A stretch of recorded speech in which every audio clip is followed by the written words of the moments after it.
Bismillahirrahmanirrahim. Assalamualaikum warahmatullahi wabarakatuh. Waalaikumsalam Eh, warahmatullahi wabarakatuh. eh, yang saya hormati Pak Kapus tadi sempat hadir, Pak Agus dan teman-teman di PPTK serta Bapak Ibu yang hadir ya pada webinar pagi hari ini. Luar biasa ini, eh, apa namanya, teman-teman PPTK memberikan ruang untuk tetap produktif ya di hari pertama puasa seperti itu. Perkenalkan saya Makbul dari Departemen Teknik Pertanian dan Biosistem, Fakultas Teknologi Pertanian, Universitas Gadjah Mada. Pada kesempatan hari ini, pada pagi yang berbahagia ini, saya izin nanti untuk menyampaikan materi terkait implementasi konsep Green Circular Economy pada sektor perkebunan. Ini contoh kasus yang ingin saya sampaikan, yaitu terkait bagaimana kita bisa memproduksi ya wood pellet dari limbah biomasa perkebunan teh. Oke, ini beberapa konten nanti yang akan saya sampaikan pada pagi hari ini, pada presentasi hari ini. Yang pertama terkait potensi limbah biomasa, seberapa besar limbah biomasa yang ada di sektor perkebunan ya, baik itu perkebunan teh maupun perkebunan yang lain. Kemudian untuk kebutuhan energi sektor perkebunan ya, tadi sudah disampaikan ya, untuk perkebunan teh sendiri HPP-nya itu hampir 60-70% itu dari untuk kebutuhan energi ya. Sehingga memang untuk pengolahan energi ini menjadi sesuatu yang concern yang utama yang perlu kita perbaiki ke depannya, terutama pada aspek efisiensi seperti itu. Kemudian selanjutnya nanti akan saya share beberapa studi case yang telah kami lakukan saat ini di kampus ya. Salah satunya terkait wood pellet, gitu. Kita kemarin melalui pendanaan MF Daireka 2022 kita sudah merealisasikan unit produksi wood pellet berbasis limbah perkebunan, limbah biomasa perkebunan teh ya di PPTK Gambung atau di pabrik pengolahan teh di Gambung. Kemudian beberapa alternatif lainnya ya yang saat ini sedang kami lakukan ya untuk bagaimana menjadikan limbah biomasa di sektor perkebunan itu bisa menjadi unit bisnis tersendiri yang bisa mendukung kesehatan atau sustainabilitas dari perkebunan teh itu sendiri. Dalam hal ini, saat ini kami sedang mengembangkan produk Briquette Magic ya. Untuk ini memang kalau Briquette Magic ini untuk ekspor ya rata-rata. Adapun untuk kebutuhan dalam negeri pun masih dipenuhi melalui saluran impor ya. Kemudian activated carbon dan beberapa desain mesin konversi energi biomasa yang sudah kita kembangkan di berupa vertical burner ya, vertical burner di tahun 2022, dan tahun ini juga kita mengajukan pendanaan lagi terkait mobile vertical burner yang berbasis energi biomasa. Kemudian tata kelola ya, mungkin nanti bisa menjadi sarana diskusi kita tentang bagaimana tata kelola limbah biomasa yang ada di perkebunan ya. Karena saat ini memang salah satu kendala kami ketika melakukan hilirisasi itu adalah terkait ketersediaan dan bagaimana mengumpulkan ya limbah biomasa ini sehingga produksi menjadi lebih efektif dan efisien. Oke, Bapak Ibu, mungkin ini beberapa gambaran ya terkait data sektor perkebunan. Boleh dibilang Indonesia merupakan salah satu negara yang berbasis perkebunan ya, karena beberapa komoditas itu kita menjadi produsen utama seperti kelapa sawit, kelapa ya. Untuk karet sendiri mungkin kita di nomor 2 saat ini ya. Kopi, kakao, dan teh masih di 10 besar dunia. Adapun sektor perkebunan, data tahun 2021 ini sektor perkebunan menyumbang PDB sekitar 3,94% dari PDB nasional. Dari data ini mungkin bisa kita lihat potensi dari limbah biomasanya ya, limbah biomasa dari masing-masing komoditas ya, baik itu di perkebunannya ya, di lahan maupun dari produk samping pengolahan ya, seperti kelapa sawit misalkan, itu TBS maupun cangkang menjadi komoditas yang menarik juga untuk kemudian nanti kita kembangkan menjadi produk-produk atau sumber-sumber energi alternatif ya. Tadi menarik Pak Daniel menyampaikan terkait CNG ya. Saya dengar dari beberapa diskusi terakhir kami dengan teman-teman di yang ikut di IKN ya. Untuk IKN nanti ke depannya akan menggunakan bio-CNG ya. Mungkin ini nanti riset-riset terkait bagaimana mengembangkan energi alternatif dari biomasa kemudian dikompres seperti gas CNG tersebut, kemudian bisa kita gunakan sebagai energi masa depan ya.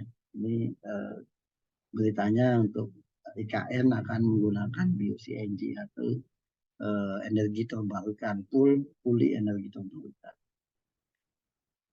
Oke, beberapa gambaran lainnya ya, misalkan terkait potensi biomasa ini pada sektor perkebunan, misalkan untuk komoditas kelapa sawit ya. Untuk kelapa sawit ini limbah biomasanya cukup tinggi ya.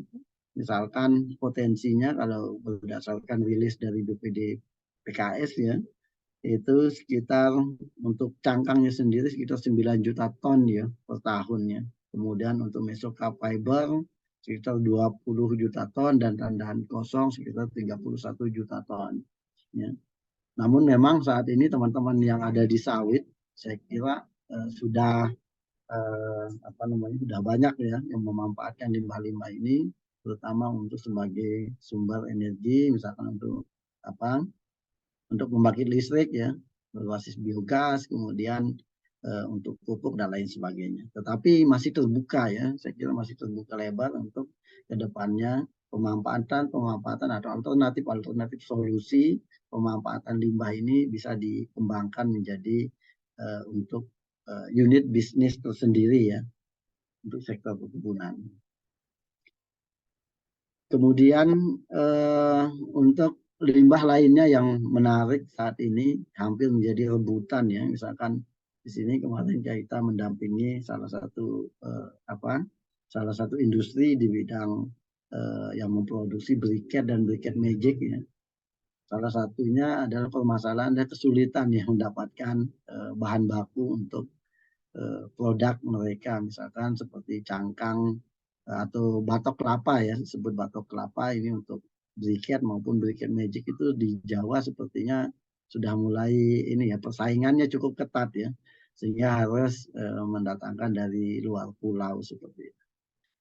Sepertinya kalau untuk kelapa ini sudah sangat familiar ya pemanfaatan baik itu untuk energi maupun sekarang yang lagi tren pengolahan selabut kelapa menjadi produk-produk kreatif ya seperti microfiber dan lain sebagainya.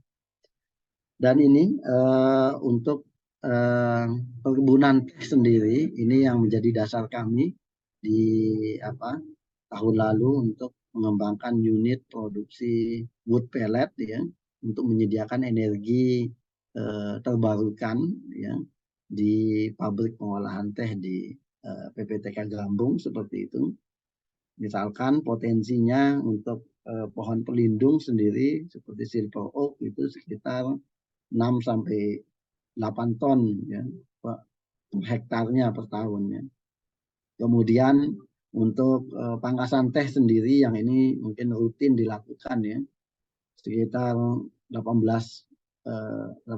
ton ya, 18 ton per hektar per tahun. Kemudian gulma sekitar 6 ton per hektar per tahun. Sehingga kalkulasi kami berdasarkan pemetaan kami dengan teman-teman di lapangan, Kang Heri, kemudian teman-teman lainnya ya, Kang Adi ya. Ini potensinya mendekati 2.000 ton ya, 2.000 ton biomasa setelah dikurangi dengan kadar air rata-rata itu 2.000 ton biomasa per tahun yang ini yang kira sangat potensial dan bisa mencukupi kebutuhan harian pabrik pengolahan teh ya untuk sumber energinya di PPTK Gambung. Sehingga pada waktu itu kami mengajukan bagaimana untuk merealisasikan sebuah unit untuk memproduksi sendiri wood pellet dari limbah dari lahan, kemudian untuk dijadikan apa namanya bahan bakar ya, bahan bakar untuk pengolahan teh, baik untuk pengeringan maupun pelayuan. Berikut mungkin apa namanya bagaimana framework green circle economy untuk menuju sektor perkebunan yang berkelanjutan. Saya setuju tadi beberapa yang disampaikan oleh Kang Adi. Memang saat ini fokus utama yang perlu kita lakukan untuk sektor perkebunan sehingga sektor perkebunan ini memiliki daya saing yang baik ya di kancah internasional. Saya beberapa hari terakhir membaca tentang data-data misalkan terkait rendemen tebu kita atau gula kita sungguh sangat ketinggalan ya dibandingkan negara seperti Thailand ya. Mereka bisa mencapai rendemen sebesar 11% ya dibandingkan kita yang masih di angka 7%. Kemudian produktivitas kelapa sawit misalkan dan dibandingkan dengan Malaysia, negara tetangga sendiri yang satu rumpun ini masih tertinggal jauh ya. Nah, beberapa pendekatan yang saya kira perlu kita lakukan itu adalah bagaimana kita menyelesaikan permasalahan terutama di efisiensi energinya ya, mencari energi alternatif yang selain murah, ramah lingkungan juga efisien ya. Kemudian bagaimana peningkatan rendemen produksi untuk teh sendiri saya kira rilis LPN terakhir itu sungguh sangat mengembirakan di atas produktivitas rata-rata apa namanya rata-rata dunia ya sekitar 1,6 ton per hektar ya. Kemudian variabel mutu mungkin ya, sehingga memang tahun ini dengan teman-teman dari PPTK juga kami mengajukan bagaimana merealisasikan sebuah unit produksi teh spesifikasi khusus ya, terutama teh hijau spesifikasi khusus untuk menyediakan apa namanya produk teh dan teh hijau terutama yang memiliki karakteristik apa karakteristik bersaing ya. Kemudian yang ini ya penurunan HPP. Mungkin kalau kita bicara tentang energi fokusnya itu adalah kedepannya bagaimana HPP ini bisa diturunkan sehingga harga teh kita di apa namanya di kancah internasional bisa bersaing. Kemudian juga secara kesejahteraan petani dan juga pelaku industri teh di dalam negeri itu juga bisa menggeliat kembali ya. Saya kira di beberapa daerah ini lahan-lahan perkebunan teh kita sudah banyak yang dikonversi menjadi apa namanya tanaman-tanaman horti ya. Kalau di daerah Ciwidey misalkan ya, atau di Jawa Timur sendiri juga banyak ya yang sudah dikonversi menjadi lahan hortikultura. Ini mungkin yang selain beberapa alternatif solusi ini, implementasi konsep green circular economy atau bagaimana memanfaatkan produk samping dari industri itu bisa menjadi sumber ekonomi baru ya, terutama untuk peningkatan daya saing dan juga meningkatkan branding ya, branding industri dalam negeri dengan tujuan untuk sustainabilitas sektor perkebunan. Oke, kebutuhan energi tadi sudah disampaikan oleh Kang Erdi ya. Ini kalau di pabrik teh berada pada kisaran 60 sampai 70% ya.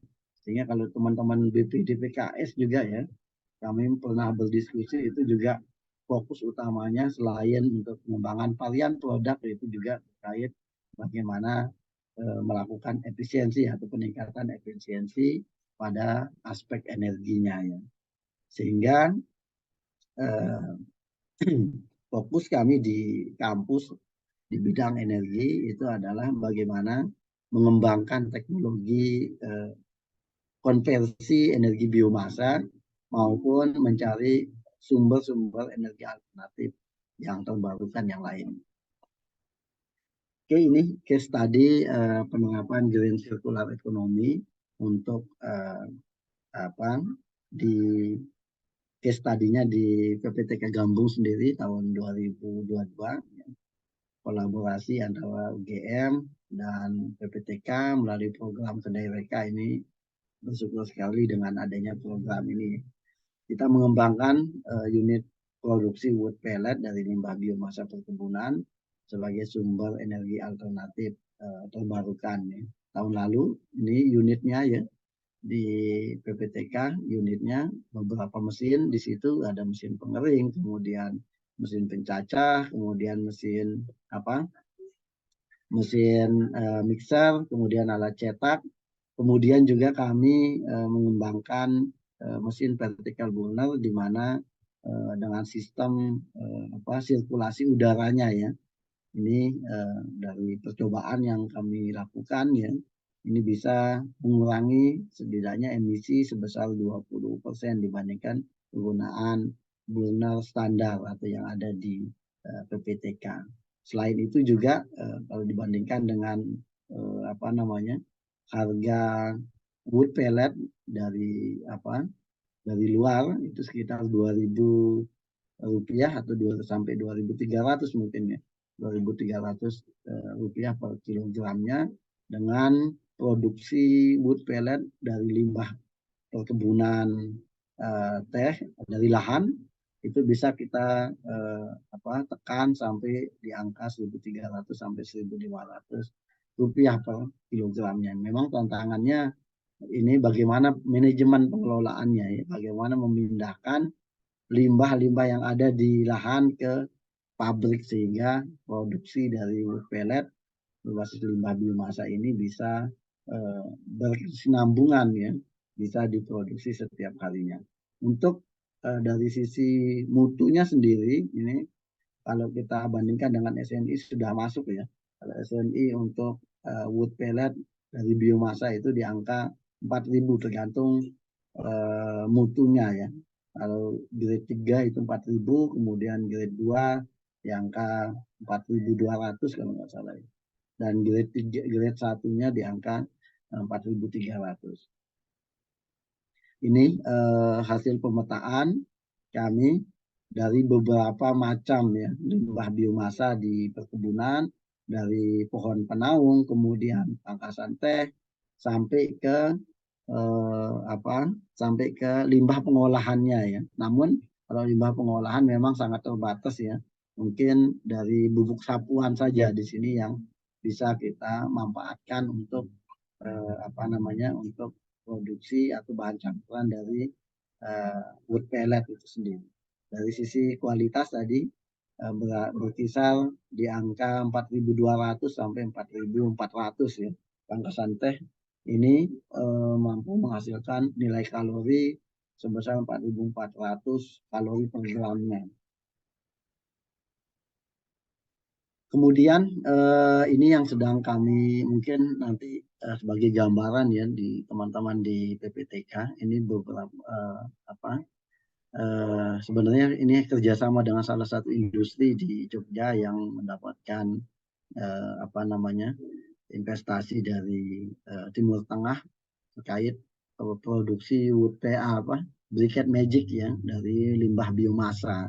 Ini menarik karena harganya cukup tinggi ya. Kalau kita lihat di dalam negeri saja di Indonesia ini harganya berkisar per 100 gramnya itu sekitar 15.000 ya, sehingga 1 kilonya itu sekitar 150.000 ya. Kalau kita bisa memproduksi ini dari biomasa perkebunan misalkan ya, biomasa perkebunan itu Atau let's say kita beli arang yang sudah jadi saja ya, di kisaran misalkan 8.000, ini mungkin bisa menjadi alternatif unit bisnis ke depannya di sektor perkebunan. Adapun terkait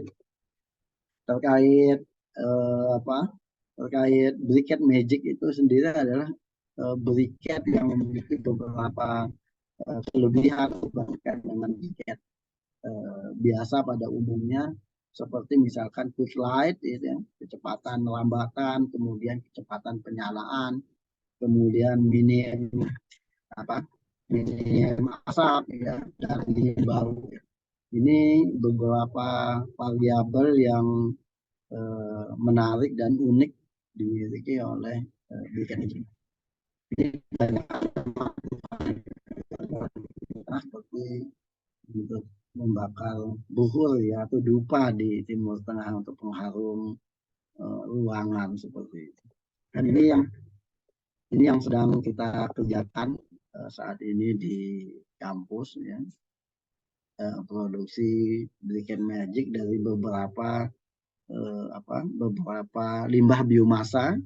Salah satunya adalah cangkang batok kelapa ya. Namun sudah sangat mendekati, cuma memang perlu beberapa perbaikan yang mungkin nanti bisa kita kerjasamakan ke depannya dengan teman-teman peneliti atau teman-teman dari Puslit seperti itu. Ini seperti produksi asapnya yang masih cukup banyak ya, masih cukup banyak, dan lambatannya juga masih belum halus ya. Belum halus ya dibandingkan dengan briquette magic yang sudah ada di pasaran seperti itu. Kemudian lainnya ini yang telah kita kerjakan di kampus, kita memproduksi karbon aktif ya, atau activated karbon dari limbah biomasa, dari cangkang terbuat dari batok kelapa, kemudian dari cangkang tamanu juga ya. Kita pernah memproduksi ya karbon aktif dari limbah tamanu ya, cangkang limbah tamanu. Ini menarik sekali ya yang kami peroleh ketika kita bandingkan dengan karbon aktif berbahan batu bara yang udah ada di pasaran, banyak di pasaran.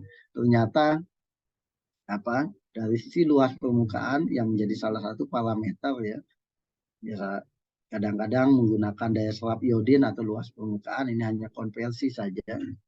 Ini misalkan penggunaan yang di atas, tapi di atas itu penggunaan bahan dari batok kelapa itu luas permukaannya bisa mencapai 8.709 ya, dibandingkan dengan batu bara ini cukup bersaing ya. Memang kedepannya memang salah satu hal yang perlu kita perhatikan yaitu pemilihan bahan bakunya juga ya, dari batok kelapa. Misalkan kita mungkin kedepannya menggunakan batok kelapa dari Sumatera, misalkan dari Lampung yang karakteristiknya biasanya lebih keras seperti itu, bisa jadi kualitasnya, kualitas mutunya bisa mendekati karbon aktif yang ada di pasaran yang menggunakan batu bara. Dan ini beberapa ini ya, kemarin kita mencoba menggunakan akar eceng gondok, ternyata memang belum menggembirakan hasilnya karena memang ini bukan tanaman keras ya. Jadi mungkin ini beberapa rencana pengembangan selanjutnya ya. Di tahun 2022 kita sudah mengembangkan vertical burner ya, vertical burner untuk skala industri. Untuk tahun ini 2023 ini kembali dengan bekerjasama dengan teman-teman di PPTK, rencananya kita akan mengembangkan mobile vertical burner ya. Mobile vertical burner ini tidak hanya untuk industri besar, namun juga bisa dimanfaatkan ke depannya untuk industri skala UMKM seperti itu, misalkan untuk pengeringan gabah, kemudian pengeringan jagung dan lain sebagainya. Ini juga berbasis eh, wood pellet ya. Kalau untuk teh sendiri rencananya memang supaya ke depannya proses produksi teh itu bisa kita hilirkan ya dari yang selama ini berbasis industri besar ya. Misalkan untuk kapasitas mungkin kapasitas 5 ton yang paling kecil ya.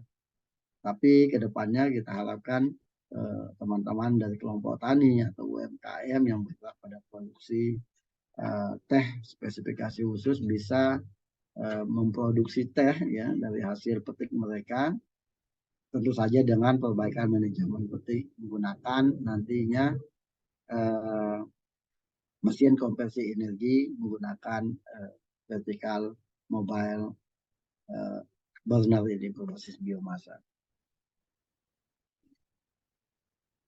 Jadi tentu kemudian selanjutnya ya yang menjadi beberapa kali kami berdiskusi terkait bagaimana penerapan konsep green circular economy pada sektor perkebunan.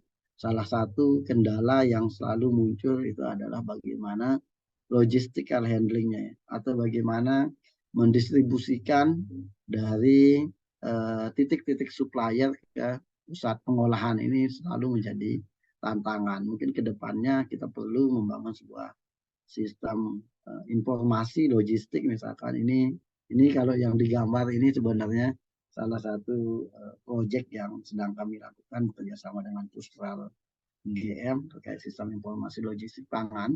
Namun ke depannya saya kira untuk sistem informasi biomasa juga ya perlu kita kembangkan terutama untuk bagaimana kita bisa memanfaatkan biomasa-biomasa yang kadang-kadang tersebar misalkan lokasi unit pengolahan kayu ya, misalkan di Temanggung atau di di Wonosobo itu lokasinya terpisah. Kalau kita bisa mendata dan mendapatkan informasi lokasi-lokasi tersebut dan kapasitas produksinya, saya yakin kita bisa merencanakan unit-unit produksi sumber-sumber energi terbarukan dari limbah perkebunan atau limbah dari kehutanan untuk bisa menjadi sumber energi terbarukan dengan penerapan konsep green circular economy. Mungkin ini bisa menjadi bahan diskusi kita nanti. Saya kira saya cukupkan seperti itu, Mas Erdi. Terima kasih. Assalamualaikum warahmatullahi wabarakatuh.